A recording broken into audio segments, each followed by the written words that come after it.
आज की ताजा खबरों की इस अपडेट में बात करेंगे देश भर की तमाम बड़ी और काम की खबरों के साथ ही सरकार की ओर से आज लिए गए कुछ महत्वपूर्ण फैसलों और जारी किए गए कुछ नए नियमों की। तो बुलेटिन की शुरुआत करते हैं पहली खबर से। तो ईपीएफ पर अधिक पेंशन का विकल्प चुनने वालों का वेतन अपलोड करने की बढ़ाई है समय सीमा, अब 31 मई तक दे सकेंगे ब्यौरा। अधिक पेंशन का विकल्प चुनने वाले कर्मचारियों से जुड़े वेतन वितरण को नियोक्ता अपने डेटाबेस में 31 मई तक अपलोड कर सकेंगे। वही केंद्रीय श्रम मंत्रालय ने एक बयान में यहाँ पर कहा है कि कर्मचारी भविष्य निधि संगठन यानी ईपीएफओ के केंद्रीय न्यासी मंडल के चेयरमैन ने नियोक्ताओं के लिए संबंधित वेतन अपलोड करने की समय सीमा को बढ़ाने का फैसला किया। इससे पहले वेतन विवरण अपलोड करने की समय सीमा 31 दिसंबर 2023 थी।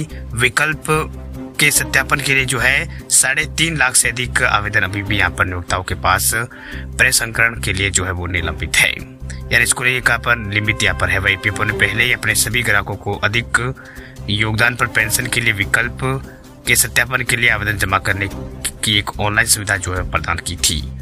बात हम करते हैं अगली खबर की। तो ऑनलाइन पेमेंट करने वाले लोगों के लिए बड़ी खबर देखिए। ऑनलाइन पेमेंट करने वालों के लिए सरकार का तोहफा, फोन पे, गूगल पे और पेटीएम यूजर्स की खुली है किस्मत। 10 जनवरी से लागू होंगे नए नियम। नए साल के अवसर पर केंद्र सरकार की तरफ से ऑनलाइन पेमेंट करने वालों को एक बड़ा तोहफा दिया गया। दरअसल सभी जानते हैं कि इस वक्त ऑनलाइन पेमेंट का काफी देश में प्रचलन है, काफी इस्तेमाल किया जाता है, लेकिन ऑनलाइन पेमेंट की राहत में एक बड़ी यहाँ पर दिक्कत से लिमिट थी।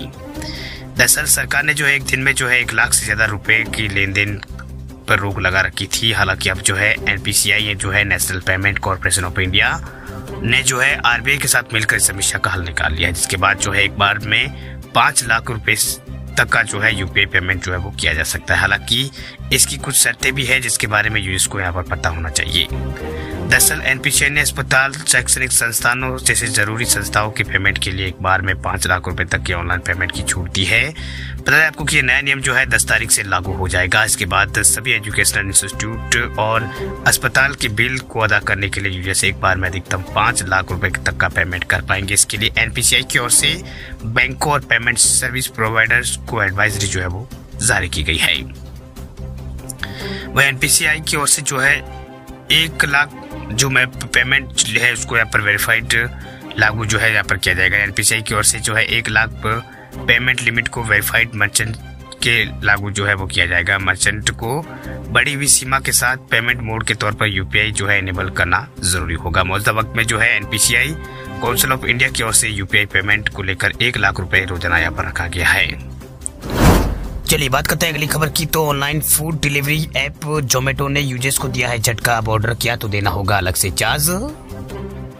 जोमेटो ने अपने प्लेटफॉर्म फीस को 3 रुपए से बढ़ाकर 4 रुपए कर दिया। ये बढ़ोतरी 1 जनवरी से लागू हो गई है।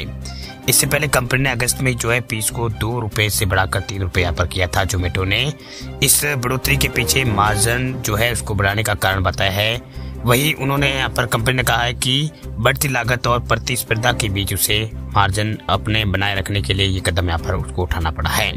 यानी कंपनी का कहना है कि बढ़ती लागत और प्रतिस्पर्धा के बीच उसे अपने मार्जिन को बनाए रखने के लिए कदम उठाना पड़ा है। इस बढ़ोतरी से जोमेटो के ग्राहकों पर बोझ पड़ेगा। हालांकि कंपनी का कहना है कि ये बढ़ोतरी उसके ग्राहक को बेहतर सेवा प्रदान करने में मदद वो देगी।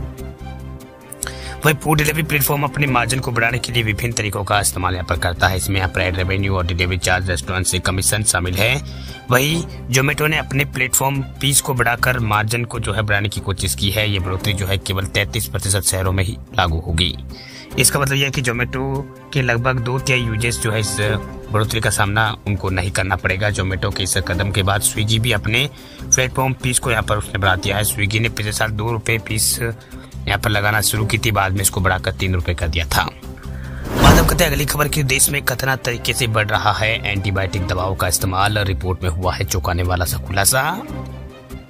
एंटीबायोटिक दवाओं का अंधाधुंध इस्तेमाल चिंता का कारण रहा है। डब्ल्यूएचओ ने 2019 में सार्वजनिक स्वास्थ्य के लिए शीर्ष 10 खतरों में से एक के रूप में AMR उसको यहाँ पर शामिल किया है, यानी रोगाणुरोधी प्रतिरोध बताया है।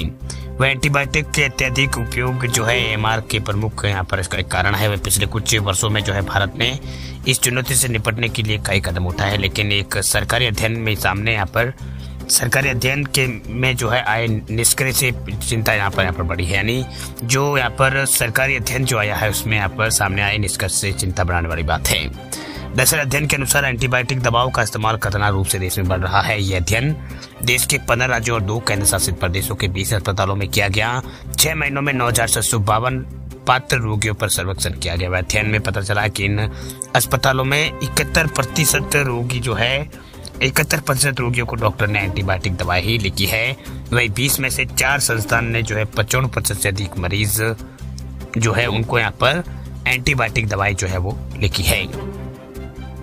वही नवंबर 2021 से अप्रैल 2022 के बीच किए गए अध्ययन से निष्कर्ष उनको यहाँ पर उस अध्ययन के निष्कर्ष मंगलवार को यहाँ पर केंद्रीय स्वास्थ्य मंत्रालय ने जारी किया। वह अध्ययन में पाया गया कि 45% रोगियों का उपचार वो एंटीबायोटिक से जारी किया जा रहा है, जबकि 55% रोगों के बचाव के लिए एंटीबायोटिक दी जा रही थी। ये पता चला कि 4.6% रोगियों ने 4 या फिर अधिक एंटीबायोटिक यहाँ पर ली है।